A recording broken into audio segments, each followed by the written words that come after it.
में उसका प्रथम धर्म क्या है? उस समय उसकी आत्मा जो आवाज दे वही उसका धर्म है। इसलिए हे अर्जुन, हर प्राणी का धर्म व्यक्तिगत होता है। ये क्या कह रहे हो केशव कि युद्ध करके पाप नहीं लगेगा? युद्ध में तो इतनी हिंसा होगी, लाखों प्राणियों की हत्या होगी, फिर मनुष्य उसके पाप से कैसे बचेगा? यदि कोई भी कार्य निष्काम कर्म योग की रीत से किया जाए तो ना उसका पाप लगता है और ना उसका पुण्य मिलता है। निष्काम कर्मयोग? हाँ, निष्काम कर्मयोग। ये कौन सा योग है माधव, जो मनुष्य को पाप और पुण्य दोनों से मुक्त कर देता है? ये एक गूढ़ विद्या है पार्थ। जो इसके रहस्य को समझ लेता है वो इस संसार में रहते हुए भी, संसार के सारे कर्म करता हुआ भी कर्म फल के बंधन से मुक्त रहता है। ये बड़ी अनोखी बात कर रहे हो केशव। मेरी बुद्धि अभी तक इसको ग्रहण नहीं कर रही। क्योंकि तुम्हारी बुद्धि पर अभी तक आसक्ति का पर्दा पड़ा हुआ है। और जो निष्काम कर्मयोग मैं बता रहा हूं उसकी बुनियाद ही निरासक्ति के आधार पर रखी गई है। हे अर्जुन, इस निरासक्ति योग को समझ लोगे तो तुम्हारे जीवन में पूर्ण शांति आ जाएगी। हे माधव, इस योग की साधना कैसे करते हैं? इस योग के नियम क्या है? उसकी साधना के लिए कोई हजारों वर्षों की तपस्या की आवश्यकता नहीं। इसकी साधना तो एक ही क्षण में हो जाती है। एक ही क्षण में? हाँ, एक ही क्षण में।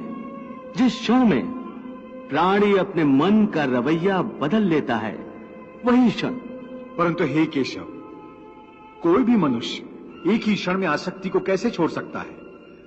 जब वो कर्म करता है तो उसके फल की आसक्ति तो उसे कर्म का हिस्सा होती है, जिसके अंतर्गत फल पाने की इच्छा से ही कर्म करता है। हे अर्जुन, बस यहीं से निष्काम कर्मयोग की साधना शुरू होती है। अर्थात तुमने कहा कि प्राणी फल पाने की इच्छा से ही कर्म करता है, परंतु निष्काम कर्मयोग यह सिखाता है कि फल पाने की इच्छा से नहीं, बल्कि अपना कर्तव्य पूरा करने के लिए, अपने धर्म का पालन करने के लिए कर्म करो। फल पर भरोसा रखकर कर्म मत करो, क्योंकि फल पाना तुम्हारे हाथ में नहीं, तुम्हारे अधिकार में केवल कर्म करना ही है। कर्मण्येवाधिकारस्ते मां फलेषु कदाचन मां कर्म फल हेतुर्भूर्मा ते संगोस्त कर्मणि। मैं बताता हूं कैसे। पार्थ, तनिक उस दृश्य की कल्पना कि नगर धनवान के सामने बड़े स्वादिष्ट भोजन की थाली परोसी गई है। थाली सोने की है, गर्मा गर्म व्यंजन भरे हुए हैं, जिन्हें देखकर वो बहुत प्रसन्न हो रहा है। वो बड़ी प्रसन्नता से पहला निवाला उठाता है।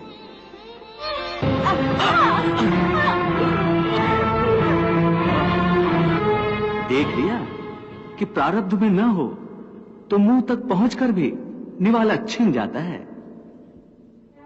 परंतु हे अर्जुन, इस उदाहरण का यह अर्थ भी नहीं है कि तुम सब कुछ प्रारब्ध पर छोड़कर स्वयं अकर्मण्य हो जाओ। याद रखो, मैंने कहा है मां कर्म फल हेतुर्भू माते संगोस्त कर्मणि। हे केशव, तुम्हारे कहे अनुसार यदि फल प्रारब्ध ने अपनी मर्जी से देना है तो फिर प्राणी को कर्म करने की आवश्यकता ही क्या है? कर्म करने की आवश्यकता क्या है, ये जानने से पहले ये तो जान लो कि प्रारब्ध क्या है, प्रारब्ध कैसे बनती है। हे केशव, प्रारब्ध क्या है उसे जानने में क्या मुश्किल है? ये तो सीधी सी बात है कि जो भगवान की इच्छा है वही मनुष्य का प्रारब्ध होती है। नहीं अर्जुन, नहीं, ये धारणा सत्य नहीं है। क्यों सत्य नहीं है? क्योंकि मैं किसी के प्रारब्ध नहीं बनाता, ना मैं किसी प्राणी के कर्म अथवा कर्म फल के हिसाब में दखल देता हूं। इसलिए प्राणी की प्रारब्ध बनाने में मेरा कोई हाथ नहीं होता। फिर कौन बनाता है प्राणियों का प्रारब्ध? प्राणियों के अपने कर्म। अर्थात ये कि प्राणी जैसे कर्म करेगा उसका वैसा ही फल पाएगा। अच्छे कर्म करेगा तो अच्छा फल मिलेगा और बुरे कर्म करेगा तो बुरा फल पाएगा। यही जो प्राणी के अच्छे बुरे कर्मों के अच्छे बुरे फल का हिसाब है, इसी को प्रारब्ध कहते हैं। अपने पुण्य कर्मों के फलस्वरूप सुख और अपने पाप कर्मों के फलस्वरूप दुख प्राणी इसी जन्म में या अपने अगले जन्म में भोगना ही पड़ता है। वो टल नहीं सकता। इसलिए अकर्मण्य हुए बिना निरंतर अपने धर्म के अनुसार कर्म करते जाओ और मन में यह पक्का विश्वास रखो कि जिस नियत के साथ तुम कर्म करोगे उसी नियत के अनुसार तुम्हें फल अवश्य मिलेगा। कर्म का यह अटल विधान है, इसमें कभी किसी के साथ अन्याय नहीं हो सकता। हे अर्जुन, प्राणी का कोई भी कर्म नष्ट नहीं होता। मनुष्य को अपने हर कर्म का फल अवश्य मिलता है। इस तरह प्राणी के कर्मों के अनुसार उन कर्मों का फल हर मनुष्य के प्रारब्ध में लिख दिया जाता है। इसी कारण हर जन्म में मनुष्य अपने ही कर्मों के बंधनों में बंध जाता है। इसी कर्म के बंधन में बंध जाने के कारण मनुष्य आवागमन अर्थात जन्म जन्मांतर के चक्रव्यूह में फंसा रहता है और उसे मोक्ष प्राप्त नहीं हो पाता। कर्म के बंधन से आवागमन या जन्म जन्मांतर का क्या संबंध है? मनुष्य अपने एक जन्म में जो कर्म करता है उन कर्मों के फल के रूप में पाप और पुण्य दोनों ही होते हैं। कभी पाप अधिक होते हैं तो कभी पुण्य। दोनों का दुख सुख भोगते हुए मनुष्य अपने नए जीवन में जो कर्म करता है उनका हिसाब पाप पुण्य के खाते में नए सिरे से लिख दिया जाता है। इस तरह इन नए कर्मों को भोगने के लिए एक और नया जन्म लेता है और जन्म जन्मांतर का यह सिलसिला लगातार चलता रहता है और मनुष्य की आत्मा का अपने परमात्मा से मिलन नहीं होता, जिसे मोक्ष कहते हैं। हे कृष्ण, इसका अर्थ तो यह हुआ कि मोक्ष प्राप्त करने के लिए मनुष्य को पाप और पुण्य से बचने के लिए कोई कर्म ही नहीं करना चाहिए। सारे कर्मों का त्याग करके सन्यासी बन जाना चाहिए। कोई भी मनुष्य अकर्मण्य नहीं हो सकता। कर्म तो उसे हर स्थिति में करना पड़ता है। परंतु सन्यासी तो कर्म का त्याग तो करते ही हैं।